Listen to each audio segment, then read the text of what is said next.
මේ බෝට්ටුවක් පෙරලිලා තින්නේ. නෝම වැඩින් ගියා. නමකට ඇරුණා. ආඩපාඩෙන් ගියා තමයි අපේ ගෙදර තියෙන්නේ.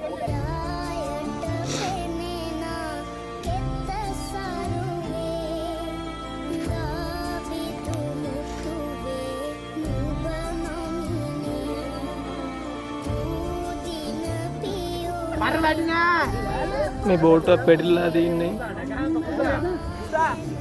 ගාන්ද නගිනවා මේකකට දාගත්තා. කනෝදා මේ වෙල මචං පාඩ පෙන්න මෙන්න ඕම වැඩින් ගියා. මෙන්න මමකට ඇරුණා. ආඩපාඩෙන් ගියා තමයි අපේ ගෙදර තියෙන්නේ. තඩිය දන්නවා. මේ පාඩෙන් තමයි කාර් එක අරන් ආවේ. අර වෙලේ බෝට්ටුව පෙරලිලා තමයි තියෙන්නේ. මේක කියා වගේ කියොත් තමයි යන්නේ ඔරුව